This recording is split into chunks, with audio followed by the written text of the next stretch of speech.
Shadow Corner fam. It is your friendly life coach, Cyan Gates. I'm glad to be here on this Tuesday afternoon. It's finally not freezing, so it's good for that. Here in the good old South, I'm kind of missing my heat. But we did go into a spring forward. As you know, daylight savings time for us has just started as of Sunday. So it has come as a bit of a shock how time flies now, if you know what I mean. But we're not here to talk about that. We are here to talk about unlocking mindfulness and healing. So, what do I mean by this time around? When it comes to being mindful of your thoughts as well as everything that goes throughout your head during the day, sometimes it gets kind of hard to deconstruct the clutter. So I have a guest today that is here and is known as a meditative coach.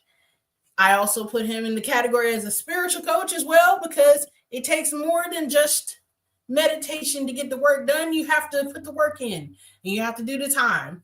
So today we have an incredible guest joining us named Dean Graves. Dean is a renowned meditative teacher, mental health counselor, and spiritual guide with over 20 years of experience. His holistic approach to healing blends mental health expertise with a deep spiritual insight, helping people from all walks of life embrace mindfulness and meditation for the greater self-awareness and transformation.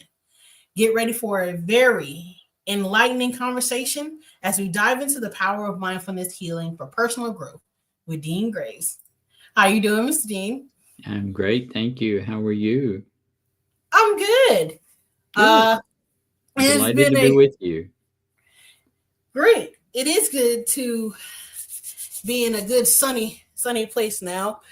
It's been really cold on my end. How's it on your side of the world there? Well, we seem to have gotten past our cold spells. The groundhog proved himself almost correct this year, but we've been bright and sunny and remarkably, unseasonably warm. We're at almost 75 degrees today. Oh, goodness. Yeah. That sounds like very good weather. I could sit on the porch with that. yeah. Well, things to do. Right. And you'll get a lot more stuff done, like all the cold and wet weather, Mm-hmm. Absolutely. So can you share with us a bit about your journey and what led you to be like the meditative coach, the mental health counselor, and the spiritual guidance, all the things? Just, we want to know all the things. Okay. Well, I'll abbreviate it. Long about my 50th year, I had an awakening. And an awakening is a misunderstood concept. It's nothing more than that point in your life where you had the awareness that all the stuff that you've been doing, career-wise, family-wise, et cetera, are not actually making you happy, even though you may be achieving what you set out to be your goals or success goals. And we all are tasked with having that moment of awareness. And that can happen when you're a teenager. It can happen when you're in old age. It can happen whenever you're ready for it to happen. And at that point, we are tasked with beginning a searching journey to explore what other alternatives there are, primarily within ourselves, not necessarily outside of ourselves. All the time that we are trying to be successful and trying to conquer the world, we are attempting to manipulate the world around us to provide us with more of what we like. And when we do that, then we are doing that to modify our hierophant, our false perception of self, our identity, our ego. It's all the same thing, just different words for the same thing. And we are required at our range of consciousness, which we all share, to create this hierophant to try to trick the world into giving us more of what we like. And we operate under the false perception that we can get more of what we like from the outside world. And when we have this awakening, we begin our self exploration, we begin to realize that the nature of the hierophant that we have created is attracting our experiences. We're not creating our experiences. We are magnetic. We attract those experiences. And we, for the most part, will experience more of what we dislike than what we like, because those become messages to us about what it is inside of us that we need to become aware of and let go of. And as we undertake this process, we undertake the process of healing. Enlightenment is um, synonymous with consciousness evolution. And we are all consciousness. Everything that we experience is consciousness. And we have created this false perception of self, this hierophant, in order to learn what we don't like. We learn by the process of analogy. We compare and contrast every new experience with the resume of experiences that we've accrued in our lifetime up to that point. Uh, we learn what we don't like, so we'll know what we do like when we encounter it. And so we begin to build a resume of things that we do like, which invariably requires us to surrender the beliefs that we've incorporated into this identity. And that's nothing more than a bundle of beliefs that we've gotten, for the most part, by osmosis from family, friends, and so forth. And as we begin to surrender these beliefs, these erroneous beliefs that we have accumulated over a lifetime, we begin to expose more of our authentic self. And as we do that, that in and of itself is healing. That is the enlightenment path. That is the consciousness evolution. That we begin to surrender these erroneous perceptions of self that we have agreed at one point in our life to take on. We become aware and we begin to expose our authentic self, have additional awarenesses until we eventually become awareness. And we begin to enjoy life and have an understanding of who we are in relation to creation. And it's a much more validating and joyful experience than continuing under the auspices of the false identity that we create. And so my journey began because of an awareness of this awakening that I was just simply not getting happier, regardless of what perceived successes that I was achieving according to my structure of what is successful and what is not successful. That led me to begin practice of meditation. And I tell my students, my meditation students, that almost everybody comes to meditation running away from the stick. In other words, the stick hurts. Whatever aspect of their life that doesn't feel good is the stick. And so they begin a meditative practice running away from the stick. And if they're diligent about it, that one day they will get a bite of the apple. And our motivation transforms from running away at that moment. Our motivation transforms from running away from the stick to chasing the apple, because the apple tastes really good. And you can substitute whatever thing that you like for the apple. I had one guy that said he really liked lasagna, and I said, okay, you got a bite of the lasagna, so you want more lasagna. But it's whatever thing that you personally like, you can substitute there. But as we continue to pursue that good feeling, that lighter feeling, that knowing feeling, then you become your motivation accelerates as well. And so your progress greatly accelerates along the enlightenment path. Everyone is enlightenment to the degree that they have allowed themselves to become enlightened, whether they know it or not. But it's much more fruitful to become aware that you are on the enlightenment path.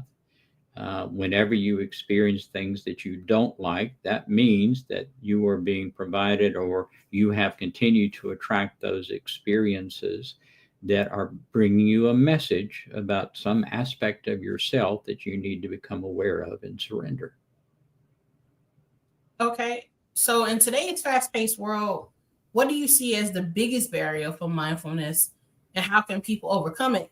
Because I know that right now we're sitting in an age where the hustler's mentality reigns supreme. It's been like that since 2020 all the way up until now, or even in the early 2000s up until now, where it's like your parents told you that the only way you're going to get any further is if you just hustle hard, pay your dues, sacrifice, all that. Does that contribute to any of that? And how do people Sure. overcome Well, what aspect of that brings you greater happiness?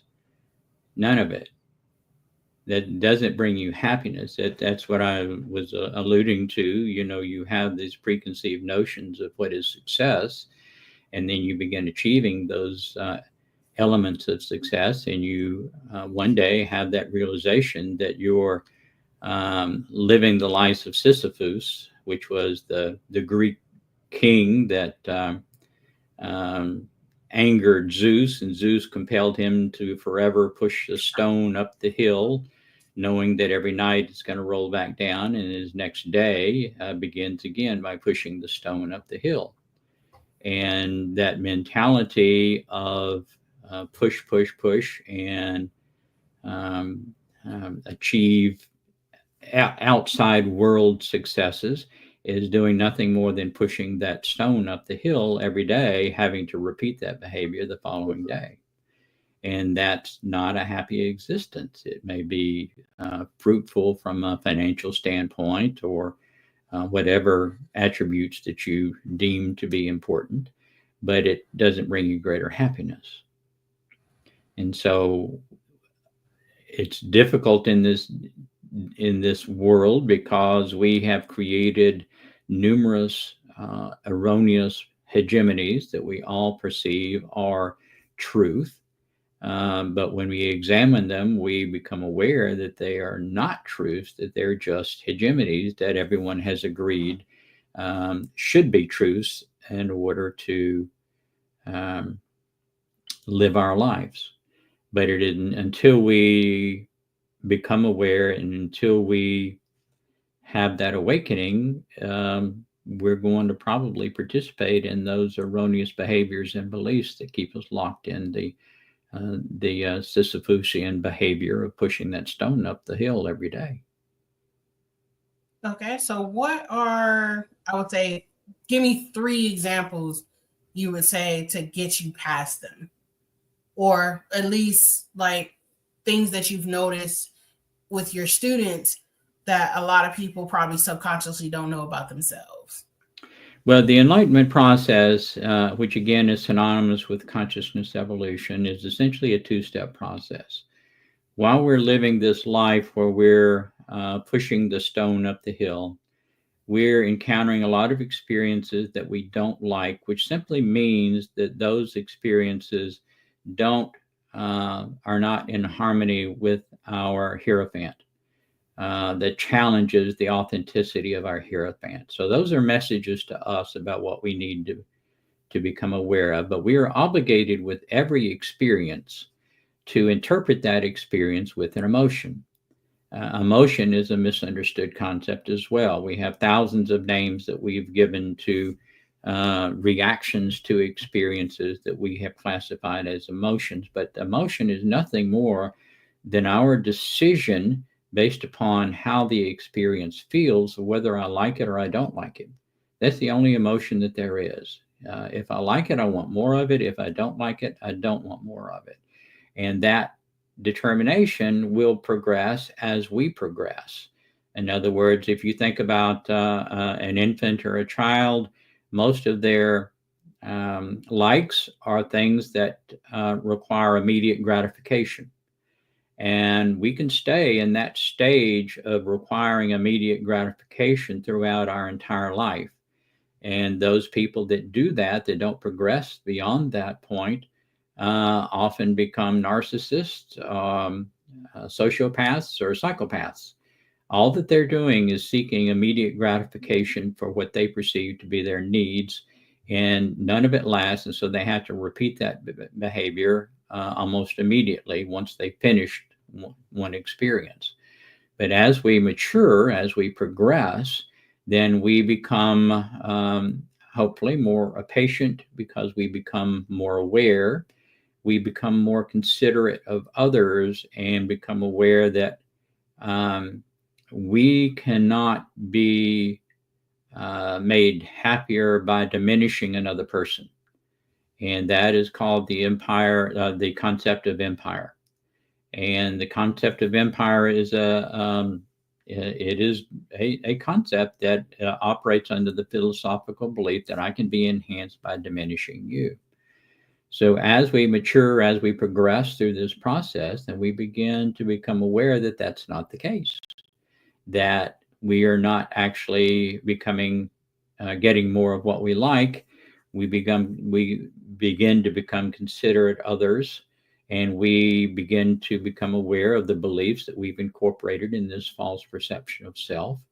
And as we do that, as we mature, then we become um, those qualities that most people deem important, like we become integrous, we become moral, we become ethical, not because we were trained to be that way, because that's how we are. We become that because we have an more accurate perception of self and what really is gratifying to us and what really feels good. We all have an authentic self that underlies this hierophant. And every time in our life, for example, and this is a big hot button with me, we perceive that love is something that we can either give or get. And love is not a commodity. It's not something that we can give, and it's not something that we can get. Love is a condition of being. It is an inherent characteristic of the Creator, as awareness is. And so every time in our life that we have felt love, we have felt that love because the person, the place, or the thing that we are currently experiencing allowed us to be comfortable enough that we will surrender temporarily this false perception of self, this hierophant. And when we do that, then we are feeling our authentic self. And our authentic self is that feeling of love, that feeling of awareness. And so, in the counseling I do with married couples, for example, every time that married couples get into a seriously antagonistic experience, every time they have a fight, it's because one or both of them has retreated into their hierophant and no longer are allowing that authentic self to emerge with this other person. And when they both retreat into that hierophant position, then that pretty well is going to end in divorce, because seldom are they willing to come out of that hierophant and re-experience that authentic self. It's possible, but not probable. Okay, so what are some of the most transformative breakthroughs you've witnessed and within your 20 years of doing this? In other people, And other people, like you work with people from all walks of life, I'm I do. assuming, right? Yes, So, most of my practice is working with traumas right now. Uh, okay. trauma trauma is distinguishable from simply a stressful situation in that um, we are obligated with every experience to make that decision, that emotional decision of either I like it or I don't like it. And we do that by measuring it against this hierophant that we create. And as an experience that we have interpreted to be um, traumatic simply means that within that perceived experience, which may last 30 minutes, 40 minutes, whatever the perceived experience length is comprised of dozens of thoughts, and each individual thought in and of itself is a complete experience, because with every thought, we are obligated to make that decision of whether I like that thought or I don't like that thought based purely upon how it feels. We don't create a checklist and say I should like it because of this, that, or the other. There's no pro and con list. It's just either it feels good or it doesn't. And in an experience that we interpret as traumatic, there are one, two, sometimes up as many as four individual thoughts that were so challenging to our perception of self, of our hierophant, that we were unable to make that decision. In other words, for that moment, we enter into a condition of shock. And so that leaves a gap in our experience. And so consequently, that will remain there until we go back and adjudicate that thought as either it feels good or it doesn't feel good. Most of the time, it's not going to feel good. It doesn't matter. But as long as we make that emotional assignment of those thoughts. And so the healing of traumas, very simply, is very guiding the patient back to that experience. They don't have to relive it. This is not desensitization. But they can immediately identify those thoughts, those moments, have them focus their awareness on that. And through a simple little process, it takes usually less than 10 minutes.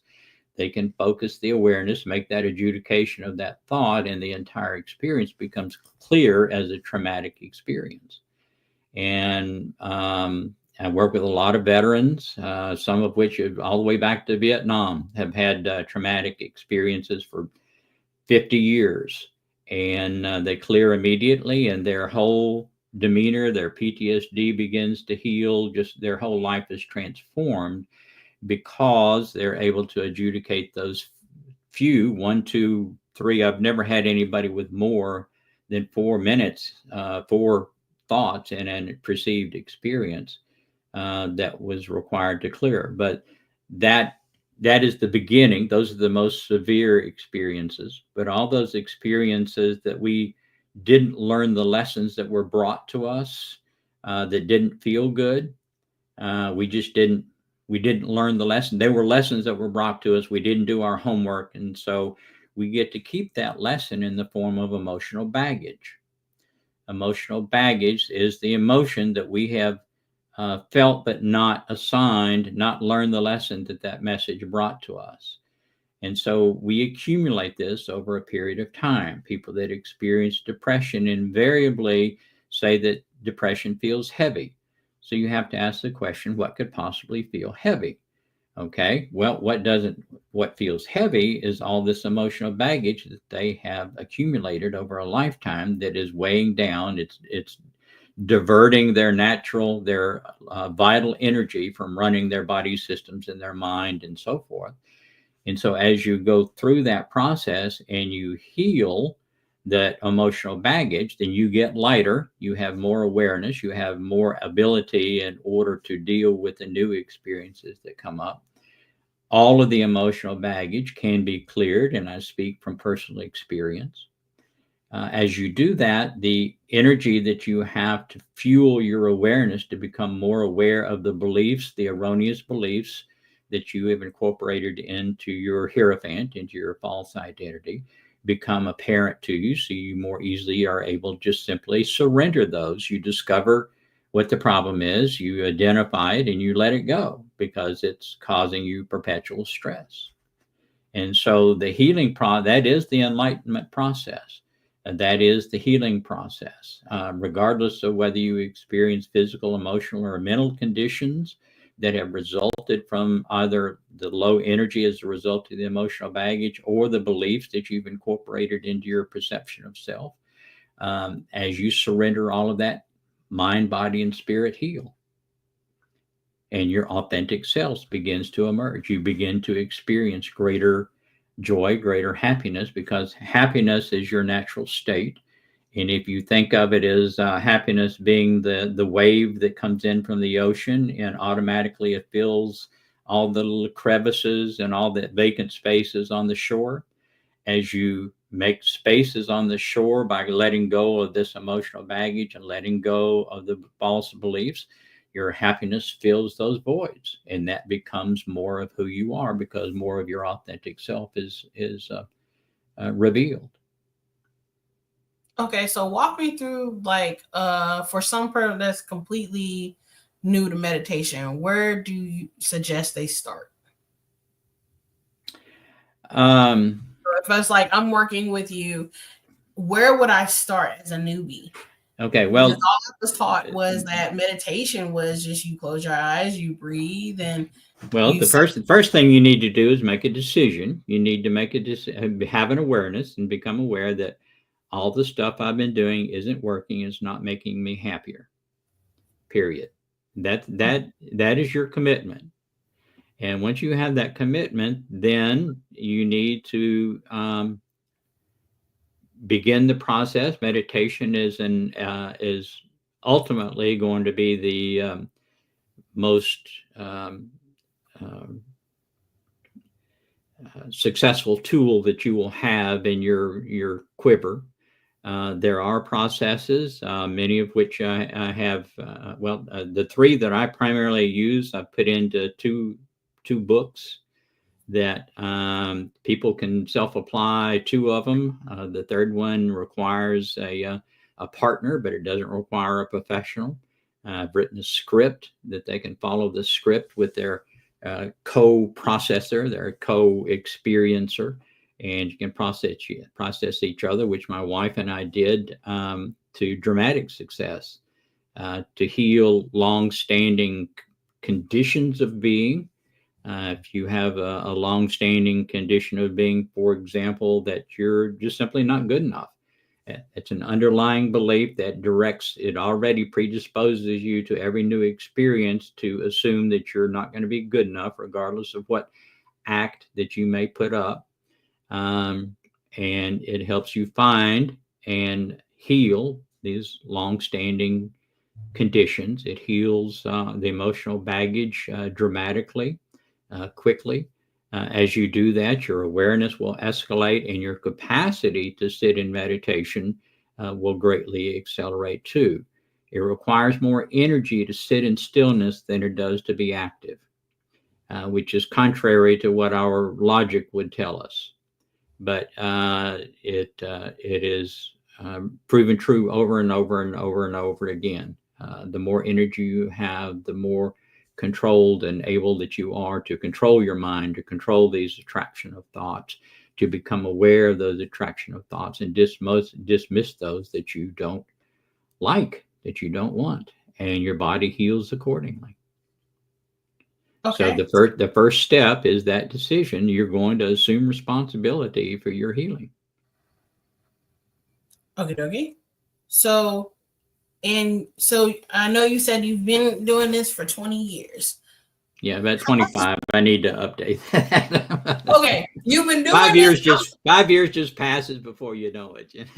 Right, and it's yeah, because I have to update on my thing because I've been Yeah, coaching longer but than. but how I begin every session with a new person, or even with a long existing person. I don't keep a clientele a long time. Once I heal, get the traumas healed, and get them going on their healing process, then as far as the therapy part of it, I would prefer to send them back to uh, a therapist who's going to be with them a longer period of time. Okay, But as far as when I begin every experience, every session with a patient, and I begin the session. When have you felt stress? When have you experienced things that you did not like? And they know, they'll start talking about it, and then we do a reductive process on that and isolate it and help them let it go. And the thought process is the same whether you're working with somebody or whether you're doing it yourself. You know, when you experience stress, you know where your irritation points are. And I do, half of my patients are therapists. And so, it's simply bringing into their awareness. Your awareness is both the discovery tool and the healing tool. for how you progress through this process. In learning to invert that awareness, all meditation does is that it allows you to not cut off but greatly reduce outside stimulus. And while you're promoting this hierophant to try to be successful in the world, your awareness is pointed outside of you, because I have to observe your observations in order to know how effective my hierophant is being. So I will modify my hierophant every time I get a reaction from you to try to get more of what I like from this interaction that we're having. When you begin to meditate, then all you're doing is learning to invert that same awareness. You already have the awareness, but you're learning to invert that same awareness and become aware of what it is inside of you that's going on, what you have put into this perception of self that is perpetuating your stress. And as you do that, you begin to discover those things that are the magnets for your experiences that perpetuate your stress and suffering. And it's just like you going to work one day, you walk out your front door and you see your car has a flat tire. Well, you've discovered the problem with your awareness, but you're not going to walk away and never use the car again. You're going to get the tire fixed. Either you're going to do it or you're going to call somebody to get it fixed or whatever, and you're going to fix the problem. The same is true when you discover these things inside of you, either emotional baggage or the beliefs that you've incorporated into this hierophant. You've discovered the problem and you're going to let it go. You're not going to keep it. This belief that I got it from mom and dad. And this belief that I have, it's in my head and it's part of who I think that I am. But every time that I try to live that belief, then I experience stress. Okay, so you become aware of that. And is that true? Is that really part of you? Or is this something that you have gained by osmosis and never really examined? Okay, well, it's causing me stress. I'll let it go. The same is true as people that suffer from an addiction. They have put into everyone that suffers from an addiction, an abuse substance of any sort, uses that substance or sex or food or whatever because they want to feel better. I'm going to drink alcohol because it numbs my awareness and I don't feel the way I feel before I started to drink. And so you've incorporated into this hierophant the belief that it's okay to drink, or it's okay to use drugs, it's okay to overeat, it's okay to um, um, oversex, whatever the addiction is. You've agreed to incorporate that into your perception of self and made it a foundational belief. Until you take that belief out, then you're always going to struggle with that addiction. And I work with a lot of folks that suffer from dual diagnosis, which means they have a mental condition as well as an addiction. And I've watched people do it, literally watch people do it, sitting in the chair, and they have this awareness. We'll talk about it. We'll do a little bit of healing, and they have this decision, and you can see it come over their faces. Okay, I'm through. I'm through with it. But until they make that decision, they're not through with it. Okay, so let's go back to that question. You've been in this field for correction 25 years. Yeah. How has your approach evolved over time? Because I know, like, as coaches, there's a good bit of us that if it ain't broke, don't fix it. And then there's the other half that's just like, okay, in order for my practice to evolve, I personally have to evolve myself. So when we get to that point, it's like, okay, so what are some things that I can change or tweak that can help my clients rather than just continuing to do the same thing? Do you think that your approach has evolved over the last 25 years since you started all the way up until now? Well, sure. It greatly accelerated about 2008 when I learned some of these practices that I've incorporated into the books. But yeah, it continually evolves. But you have to do the work on yourself because you can only teach what you know. and you can only know what you experience. And so if you don't do the work, then you're just reiterating what the books have told you you're supposed to do. And they may be helpful, but not significantly. They're not going to really guide the individual. And understand the distinction between therapy and coaching is therapy is historical, coaching is future. And so there has to be a significant element of uh, therapy involved because they've got a lot of healing to do. They've got to clear the platform. They've got to be able to implement whatever the ambitions, the new ambitions that they have for their future that you may guide them towards. And so it has to be a before and an after exercise at the same time. And when you do that, then they can see, this is way things have been in the past, how I have been in the past, and this is how things have evolved in the past because of the way that I am. And once they do that and have that capacity within themselves to have that awareness, then the future becomes easy because you're not carrying all this baggage with you. Trying to go in the future when you're pulling 500 pounds of concrete stone with you is very difficult. And so you got to Right. get rid of the stone before you can make any significant progress in the future.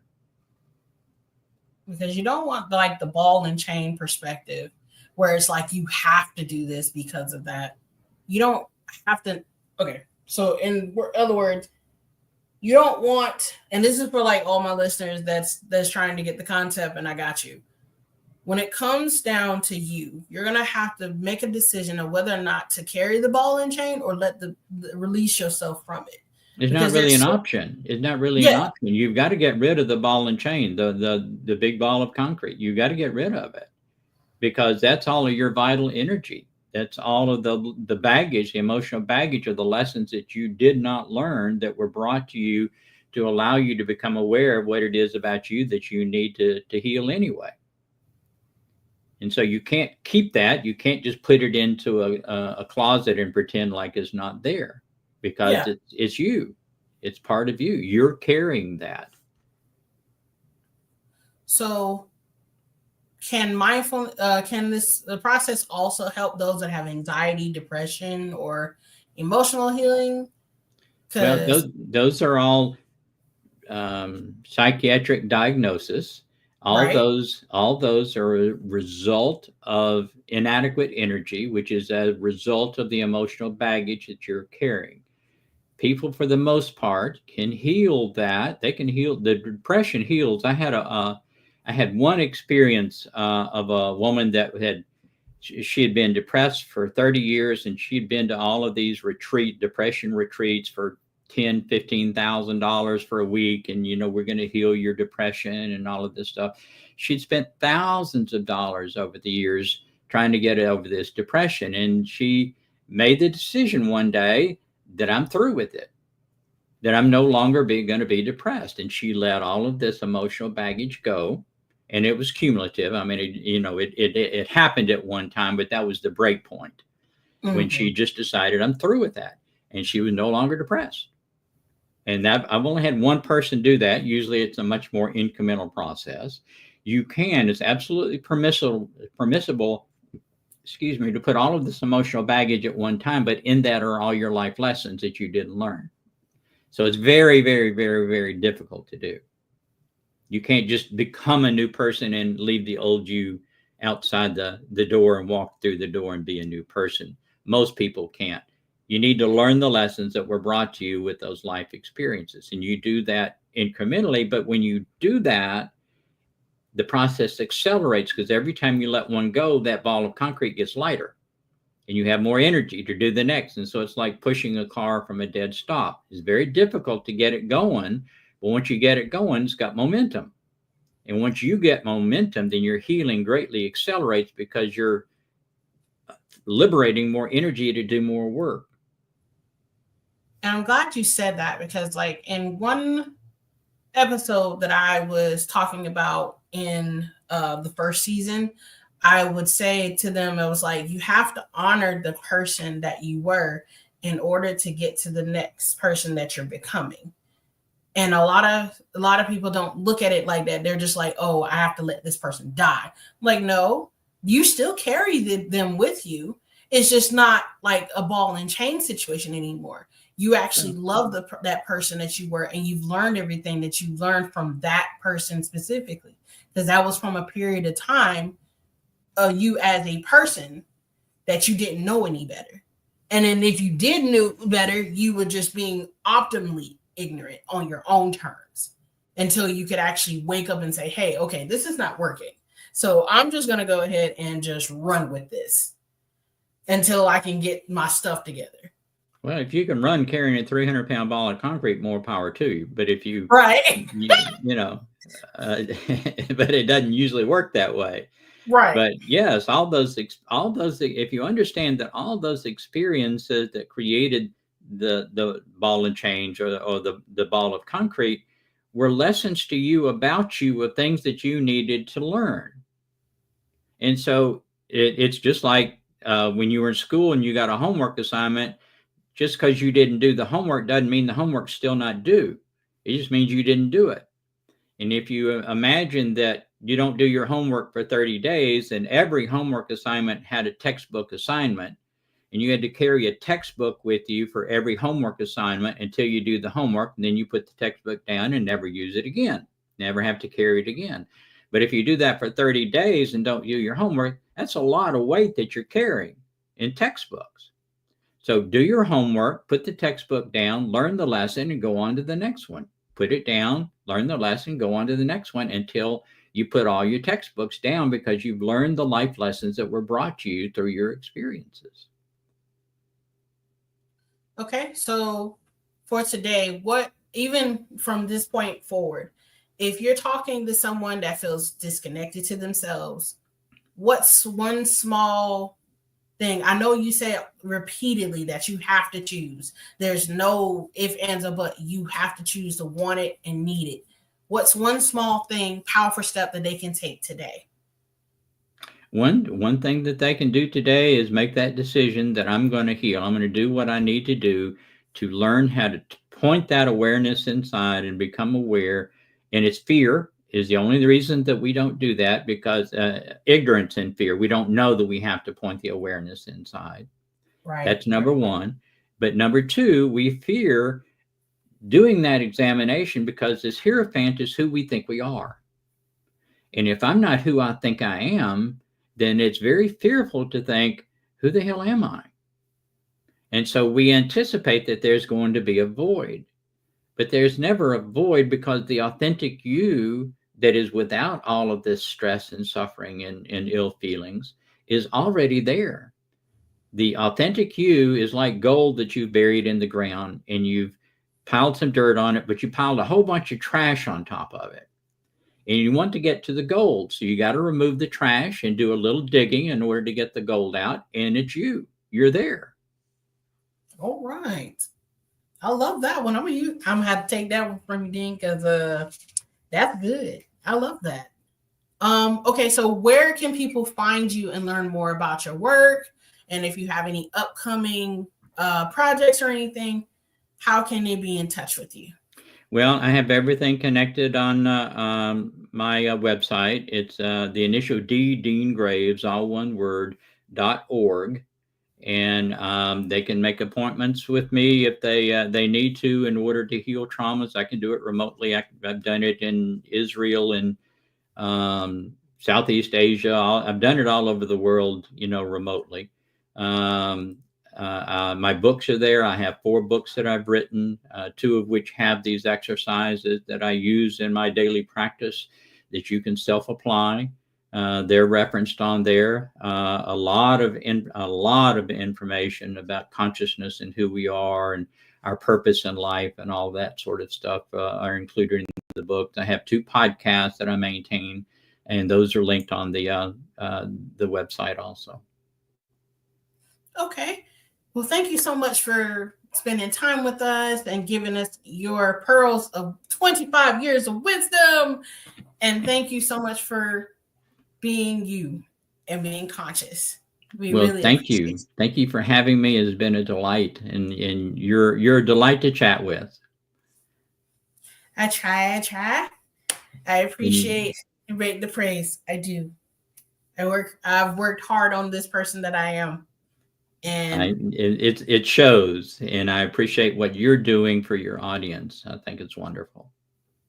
thank you so much. And we will see you soon, okay? Great. Thank you. Bye bye. All right, everybody. To close out this whole chat, start it is hard in this chair. Um, the one thing you have to understand, number one, just like Dean stated, you have to make the decision today to make sure that your life runs the way it needs to. But the first step in all of this is making the decision, period. And whether you know it or not, you have more power in you than you realize. Having the mindfulness tools, being able to have a meditative teacher, just like Mr. Graves, that is a part of that journey. And then, like I've said before, honoring the person you were gives you not only head status, but it also makes you aware of where you come from and where you've been. There have been plenty of times where it's like I've had friends that would sit here and say, "You have so many accomplishments, but yet you don't praise yourself on any of them." And I was like, "I do, but I only do it for like 5 seconds because there's so much more to be done. Just because this step is only one of many that I have coming. And I don't want to waste my time being just here. I want to make sure that I expose to where I'm exposed to a lot of things." So as I'm closing out this session, I want you to be mindful of your breath today. Be mindful of your consciousness. Be mindful of where you are right now. Is this where you want to be? Is this where you want your life to go? Do you feel like you're stuck? Do you feel like you have nowhere else to go? You have coaches like me, Dean, and then others that I brought on this show or bringing to the show that are willing to help you and guide you. But I was like, we're only here to guide you to that future. Therapy helps you break down those points. And the sooner that we have that concept of therapy versus like life coaches, the sooner we realize that it takes a team to build up. And if you don't have a team, your team is coming. If they haven't came yet, you're your only team, you and spirit. But like always, please be great today. Enjoy this wonderful weather wherever you are. And I see you nothing but love and blessings. Ashe.